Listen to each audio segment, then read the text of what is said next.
Bueno, muchísimas gracias. Un placer, la verdad, compartir con ustedes este espacio. Un enorme placer escuchar a Sergio, con quien hemos compartido décadas de militancia de software libre en tantos foros y en tantos espacios en común. Así que la verdad es que les agradezco esta reunión con Sergio, que hace bastante que no lo veo, pero un placer siempre compartir con él y con Sally. Con quienes hemos trabajado muchos años y hemos compartido muchos espacios de debate juntos.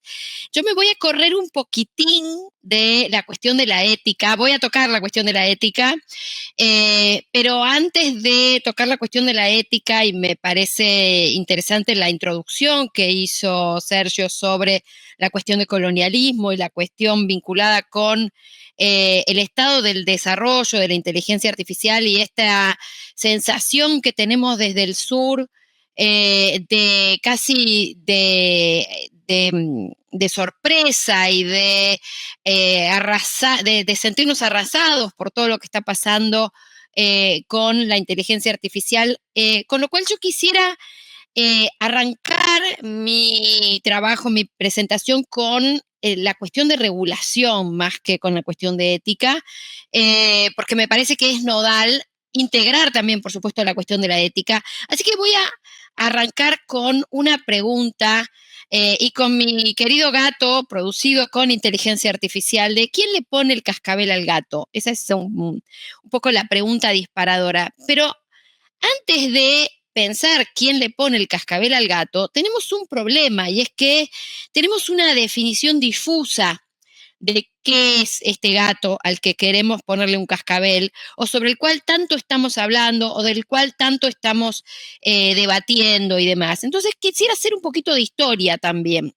Este concepto que nos reúne hoy y que está generando litros y litros de tinta, y de tinta digital y de tinta material en papel, de escrituras y debates y demás, es un concepto esquivo, es un concepto complejo, es un concepto que podemos referir a la década del 50, cuando los padres fundadores de lo que se conoce como la inteligencia artificial hoy le dieron nombre a esta disciplina. Y ese nombre que le dieron a esta disciplina tiene más que ver con encontrar un término vendedor, un término marketinero, un término que pudiera convocar a personas para poner dinero en investigaciones que a la fecha se habían mostrado muy poco productivas, muy poco comprensibles para el común de los donantes que ponían fondos para investigación. Y entonces a McCarthy se le ocurre, a John McCarthy, que es uno de los padres fundadores, se le ocurre en esa famosa conferencia de Dartmouth definir esta área de investigación como inteligencia artificial. Ya en su nacimiento es un concepto de marketing. Y este concepto de marketing también tiene que ver con la realidad en la cual estamos inmersas hoy. ¿De qué hablamos cuando hablamos de inteligencia artificial? Narayana Nikapur, en un excelente libro que se llama AI Snake Oil, es decir, el snake oil es esas cosas de marketing que se salen a vender y que tienen, cuando se pretende vender algo que supuestamente tiene poderes mágicos, nunca mejor puesto el nombre, inician su excelente libro que recomiendo enfáticamente con un juego de palabras para definir qué es la IA, y proponen Narayana y Kapoor reemplazar por unos minutos la palabra inteligencia artificial por la palabra vehículo. Y entonces cuando uno reemplaza la palabra vehículo y pretende decir algo que sea correcto para todo, bueno, puede meter la pata de una forma muy compleja, porque como vemos en esta imagen, podemos definir como vehículo a un camión, a una nave que nos lleve al espacio, a un avión, a un tren, a una de estas vans para salir de viaje por el mundo, a un dron, a una bicicleta, a un monopatín y a muchos otros elementos, un automóvil y muchos otros elementos que podrían ser, sí, te escucho, Sally, sí, perdón.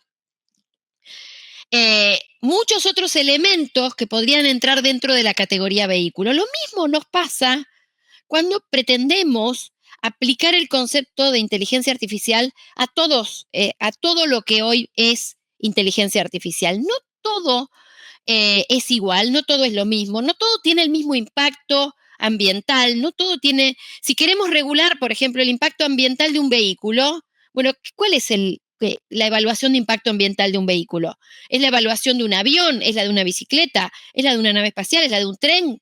No tenemos una métrica equiparable. Bueno, con inteligencia artificial nos está pasando algo parecido. Estamos tratando de regular un universo que se construye teóricamente en términos de marketing y que es muy difícil aplicar un mismo concepto, un mismo abordaje ético, un mismo abordaje regulatorio o afirmar cosas para cualquier cosa. En esto también me gusta lo que escuchaba recién de Sergio, que decía el tema de crear capacidades y demás, porque algo de eso voy a abordar en esta presentación en relación a la necesidad de quitar el velo de humo que hay alrededor de todo esto para darnos cuenta qué cosas sí se pueden hacer, qué cosas son factibles y qué cosas podemos apropiar y desarrollar desde el sur. Eso me parece central. Pero esta categorización de qué tipo de tecnología es de la que estamos hablando me parece nodal para abordar cualquier elemento que vayamos a hablar después, tanto en materia de ética, de impactos, de métricas de impacto, de políticas públicas, de regulaciones, etcétera, etcétera. Eh, no quiere decir que no haya una definición, pero no es fácil establecer una definición porque la ambigüedad persiste.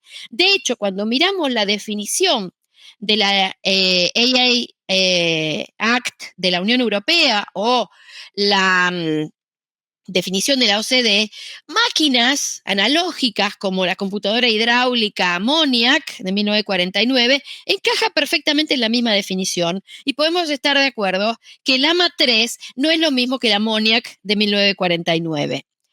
Entonces, las definiciones operativas sobre las cuales se está trabajando son aquellas que, bueno, ya conocemos y que de alguna forma están marcando la línea de cómo viene la regulación en nuestros países en América Latina. La Unión Europea define la IA como un sistema basado en máquinas, diseñado para funcionar con diversos niveles de autonomía y que puede mostrar capacidad de adaptación tras su despliegue y que, para objetivos explícitos o implícitos, infiere a partir de la entrada que recibe, cómo generar salidas tales como predicciones, contenidos, recomendaciones o decisiones que pueden influir en entornos físicos o virtuales. La definición operativa de la OSD es bastante similar, tiene algunos elementos de matices, de diferencia, pero es muy similar a la definición de la Unión Europea. ¿Qué cosas tenemos como certezas en este momento? Una es que el campo sobre el cual estamos debatiendo está plagado de humo, plagado eh, de palabras ampulosas, de promesas inexistentes, de elementos de divague de un sector grande de quienes hacen IA y de quienes compran IA y de quienes se suben al tren de la IA.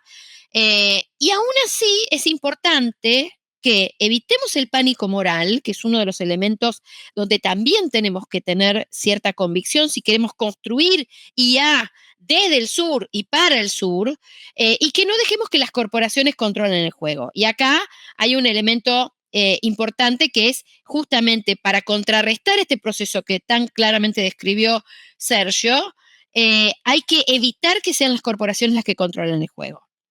Sin lugar a dudas, ahí hay un punto importantísimo.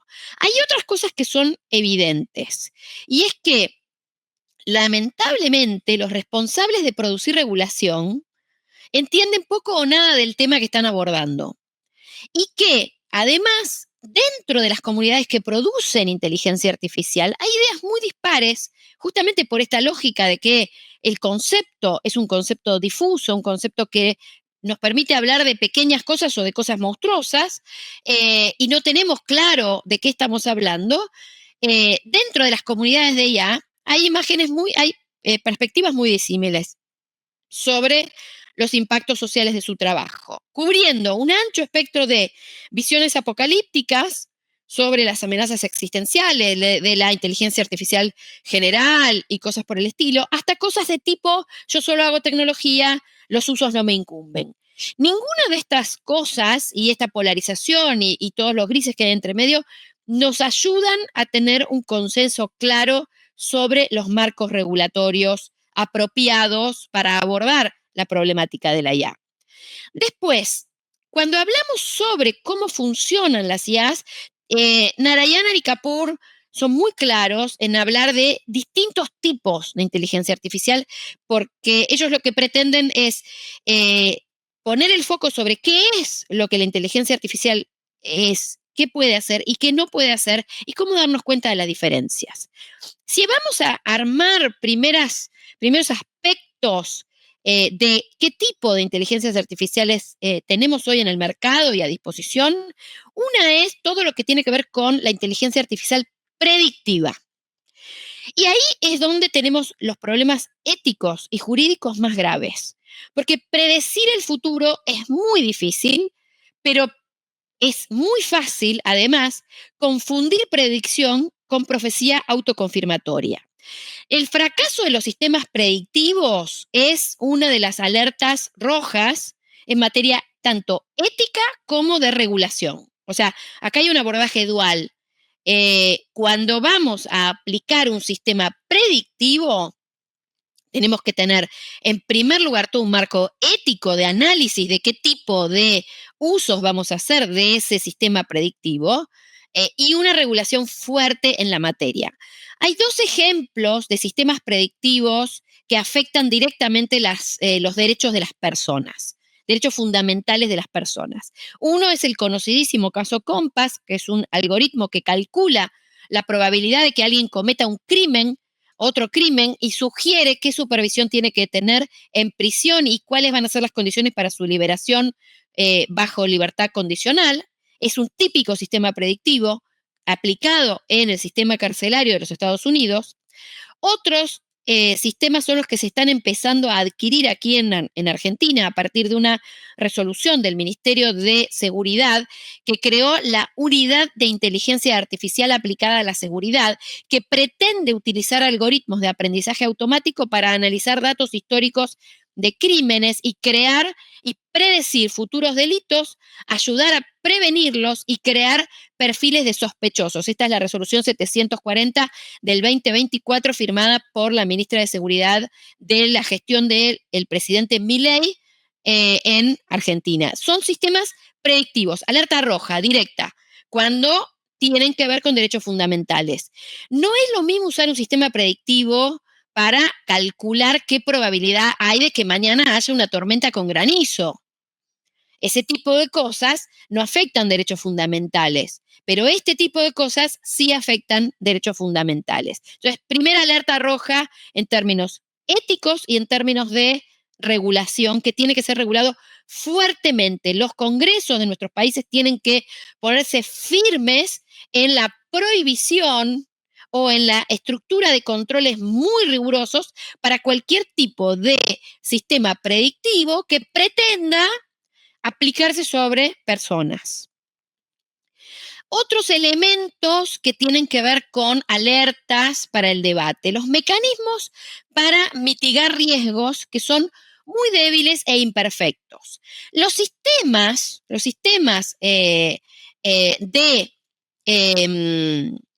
de IA generativa se basan en la construcción estadística a partir de análisis de probabilidades. En el uso de sistemas de grandes modelos de lenguajes, las tasas de alucinación son altas. Y aún en casos en los cuales te prometen un supuesto fine-tuning que contiene las alucinaciones, eso es falso. ¿Por qué? Porque las alucinaciones están en el corazón de la forma de funcionamiento de estos sistemas. Ahí hay algunos papers publicados este año sobre la inevitabilidad de las alucinaciones. Entonces, por ejemplo, utilizar sistemas de grandes modelos de lenguaje que son IA generativa, que son distintas de las IA predictivas, son otro tipo de IAs que son las generativas. En la práctica jurídica, por ejemplo, tienen altas tasas de alucinación. Entonces, integrar este tipo de sistemas en la práctica jurídica es muy, muy problemático. Voy a acelerar un poco porque creo que me estoy quedando ya sin tiempo. Hay otro elemento que tiene que ver con el impacto cultural que tienen estos, que es lo que se llama, lo que algunos definen como la maldición recursiva, que es empezar a utilizar outputs de sistemas generativos para alimentar datasets de otros sistemas. Es decir, que empecemos a entrenar nuevos modelos o a reentrenar modelos con outputs de otros modelos. Esto produce un sistema catastrófico para la diversidad cultural, para la libertad de expresión, para lo que supone el discurso aceptable o el discurso que circula, la libertad de expresión y los discursos que circulan en una sociedad.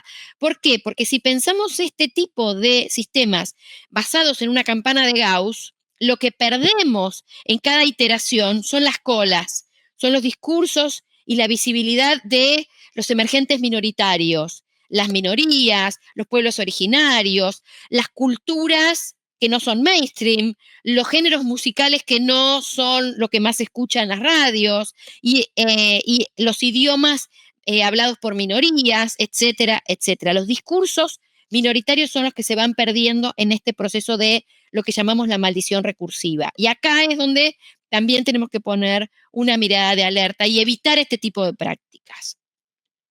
Otros elementos, y es que en muchos casos, frente a problemas que tienen que ver con sesgos, que son un problema que voy a abordar también rápidamente, que tienen que ver con el aprendizaje de cosas que muchas veces son dañinas o que son agresivas o que son violentas o discursos que son discursos de odio y demás, se plantea, o por lo menos las corporaciones plantean la solución de lo que se llama el alineamiento.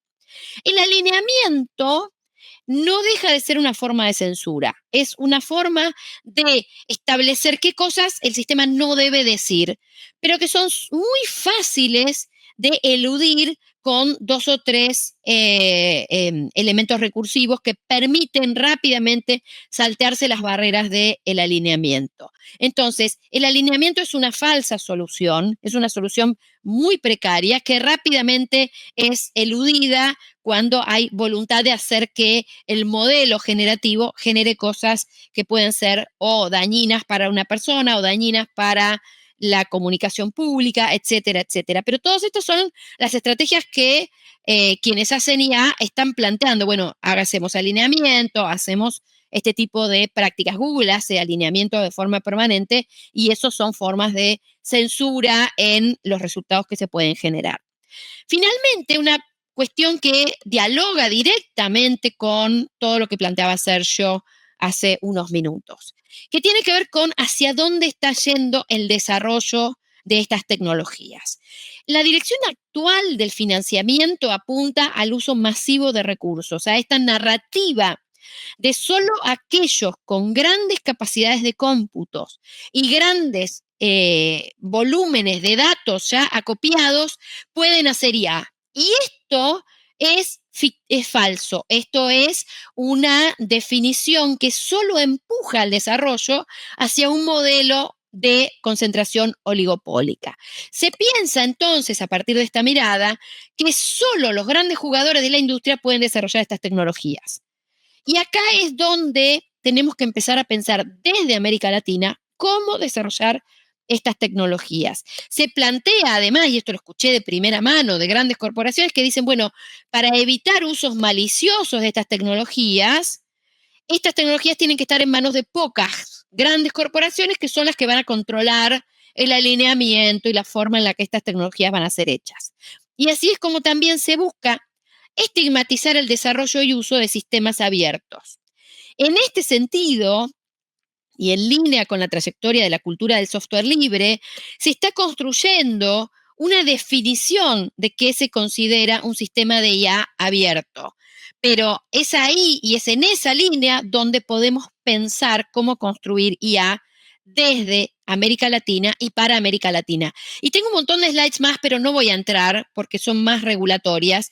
Pero hay algunas cuestiones que me gustaría decir. Primero, cuidado con la cuestión de la ética. Porque la cuestión de la ética es, en muchos casos, lo que termina alimentando la visión de lo que habitualmente se llama el ethics washing, como el greenwashing o el pinkwashing en su momento frente a temas medioambientales o a temas de género y diversidades. También hay mucho discurso de la ética del mundo corporativo. Es muy difícil medir la eticidad de un sistema, cuándo un sistema es ético y cuándo no es ético. Entonces, es importante que todos aquellos sistemas que implementemos, que dejemos entrar a nuestros territorios, que usemos, estén tamizados por su impacto en derechos humanos, las alertas en derechos fundamentales de las personas. Insisto, un sistema predictivo puede servir para predecir condiciones climáticas, para predecir evolución en la desertificación de un suelo, para predecir evolución en el retroceso de un glaciar si seguimos haciendo ciertas cosas. Es decir, los sistemas predictivos no son malos en sí mismos. Eh, lo que importa es evaluar cuando un sistema predictivo está siendo usado para impactar en la vida de una persona, para otorgarle un crédito, para otorgarle una ayuda social, para otorgar una beca para estudios, para habilitar un empleo, para hacer una cuestión de recursos humanos, o el caso más grave que hemos visto hasta ahora, que es el caso de la evaluación de libertad condicional, de prever que una persona va a cometer un delito en función de estadísticas basadas en elementos que históricamente el sistema, con el que históricamente el sistema ha sido entrenado. Es decir, se plantea predecir el futuro a partir de datos del pasado. Es decir, en ese sentido, las IA predictivas son altamente conservadoras. Pero no hay que arrojar al bebé con el agua del baño. Y para construir IAs desde América Latina y para América Latina, yo quisiera invitar a seguir algunas comunidades como la comunidad de Kipu, desde la cual sacamos en 2023 la declaración de Montevideo para una IA para América Latina y por América Latina. Tenemos proyectos, Vía Libre es la contraparte en Argentina de un proyecto de creación de un gran modelo de lenguaje latinoamericano que nos refleje, que nos represente, que nos integre, sobre el cual tengamos control, sobre el cual podamos desarrollar nosotros nuestras propias tecnologías. Así que aquí dejo, porque sé que ya estoy pasada de tiempo, tengo un montón de otros slides sobre regulaciones. Mi respuesta es: ¿hay que regular? Sí, sí hay que regular. Hay distintos modelos, regulaciones ómnibus, regulaciones por campos, distintas regulaciones y demás. Sé que Brasil aprobó hace estos días, tengo que estudiar todavía la media sanción del Senado, y quiero cerrar con una reivindicación de la educación pública de calidad en Argentina, que el gobierno de Milei está destrozando el sistema científico argentino y proponiendo entregarle nuestro territorio para que se muevan en su libre albedrío las grandes corporaciones mientras desfinancia y destruye el sistema científico nacional. Con eso cierro y les agradezco infinitamente por haberme dado este espacio y quedo para escuchar a Sally ahora. Muchísimas gracias. Muchas gracias, Beatriz. Muchísimas gracias. Y gracias por esta última reivindicación, que es muy importante hacerla conocer al mundo, lo que está haciendo el gobierno de Milei con el sistema educativo universitario público argentino.